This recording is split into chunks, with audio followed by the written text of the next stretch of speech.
grandfather, maybe even great-grandfather, hermano, Paul, my favorite was Trevi, tío, compadre, padrino, amigo, and maybe even papi chulo. No matter the capacity of your relationship, we are all here as a unit to say so long until we meet again. As much a solemn time, it's important to embrace the marked memories that we all have of Trevino. By holding on to those memories, we can focus on the good times and find others to aid in our comfort.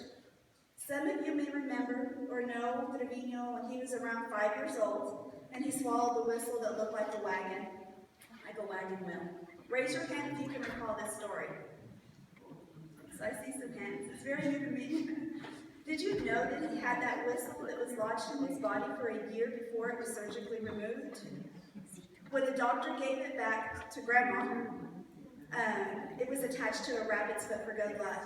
There have been some people that thought that he had actually swallowed the whole rabbit's foot. You never know, he might have led them to believe that. Trevino was also widely known in the area for his great skills in breaking and taming horses. As you can imagine, Trevino gave it all that he had. George, known as Boy, which is right over here somewhere, tells the story with so much vitality and enthusiasm that you feel that you're right there. So when Boy tells the story in my mind, I see Trevino like a cowboy riding into the sunset on a wild stallion. If you have the opportunity, you must get with Boy and experience the day that the unbreakable horse Blackie was broken by Trevino. I brought a picture of Trevino, Boy, and my father that depicted exactly how they loved and enjoyed life together in the mountains with cattle and of course a beer. So later on, when you have an opportunity, I want you to see him here in the mountains of New Mexico, exactly the way that I want to remember him. And it'll be a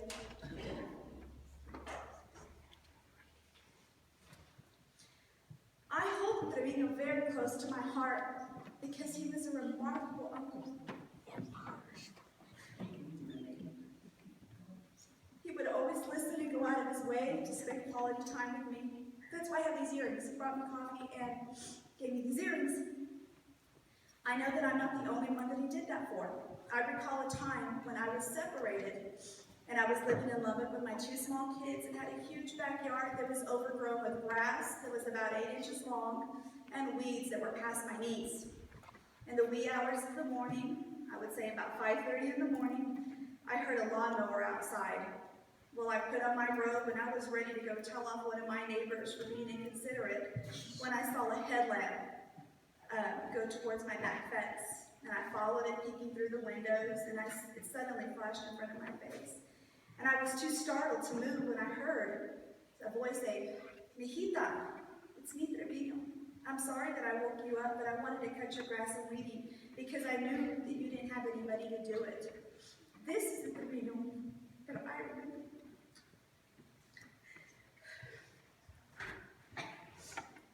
He was not a wealthy man, monetarily, but his love and his kindness made him wealthy beyond words.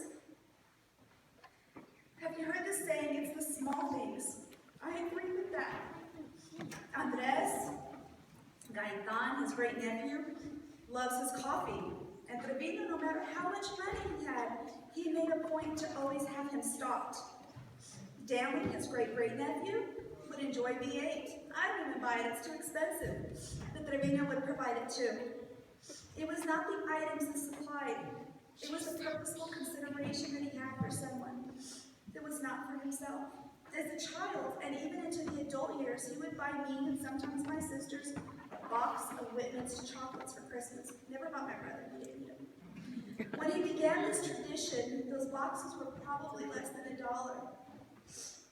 As the time went by, prices went up, and he brought me and a little box of chocolate, and he left the receipt in there. It was $20 each, I believe. And I bet you that Trevino could have looked at himself and thought, chocolate for the girls or natural light for me. Well, his decision might be the reason why I love sweets so much. Christy, his goddaughter, Zihara, shared a memory when she was growing up that whenever Trevino would come back to New Mexico and visit Francis and all the kids, that he would always leave $20. line, a $20 bill on the table, and walk away. There was no explainable reason for this, only that he loved his family and would bestow what he could. I could offer you so many situations like the ones that I've mentioned, and they would all be the same. Trevino being selfless. Please nod your head if he's told you a story or a joke. Everybody's head should be nodding. Trevino always had something to say. He would tell the same story over and over again with more enthusiasm, which made it come to life as though it just occurred. He would have been a great historian. Did you know that Trevino got a speeding ticket for driving too slow? One night he was living with me in a little house behind my house. We stayed up drinking, of course, and he said he had to go home because he didn't want to get a driving ticket. He had to walk from here to maybe where he's at right there. So he has a very good sense of humor. Well, he got that speeding ticket when Christy was baptized. He was going too slow. It was about 31 years ago. I tried to think of his jokes, but they were all for adult listening. He said that the only person that he would not share a joke with was my mother-in-law. I asked him why, and he stated that he had too much respect for her and he could never jeopardize that. Can you believe that? What about the rest of us? I mean, he shared a lot of jokes with me. Would anybody at this point like to share a story of Trevino? Okay. I shared a little bit of information of his character, but there is so much more. I consider him the jack of all trades. He once owned a sawmill. He had an apartment complex. He ranched. He was a bar owner of 2 bars, one not far from here and one in Wagon Mountain. He was a baker in Pueblo, Colorado, although he never baked for me, and a tax preparer as well. Does anyone want to guess what his favorite occupation was? Bartender. It was a tax preparer. Oh. I didn't see that coming. I would have said the bar owner, but this one. When my father Cesario passed away, he had one wish. He would wish for his family to take care of his brother Trevino. I strongly believe that we accomplished that. What I didn't anticipate was the role that Trevino would play for us. What I mean by that is that he was never a burden. He became to what I believe is my mother's best friend. He shared with me the past 2 weeks ago, and I'm going to quote this: "Your mother is the closest thing to being an angel." He fell into the role of my children's interim grandfather. He assumed responsibilities that he did not have to. Francis and Roy, he considered you a brother and a sister. Lou, Chewy, and Andres, you were his other half, the reason that he was able to be self-sufficient when he became ill. Nana, you could count on you to look for his health's well-being. He relied on countless people to see him through the times of happiness and turmoil. We had a lot of time to talk when I visited Lubbock. We sat in bed and we talked for hours all night long. He wanted Francis, Boy, Lola, Shirley, Lou, and Nana to know how thankful he was for you to always be there for him and to love him. Mary, I could share stories all day with you about how proud he was of your strength and how much he looked up to you. He mentioned an employer, Jay Minter, which I don't think she's here from Lubbock, but he wanted to thank her for always giving him an opportunity to work, to help him with things that he couldn't, and to just be a friend. To the one that got away, he loved you till his dying day, and he said to wear the ring and think of him. I cannot recall all the individuals that Trevino mentioned. There are many, many, many. Whomever you are, thank you for your marks of love and kindness that are etched in Trevino's heart.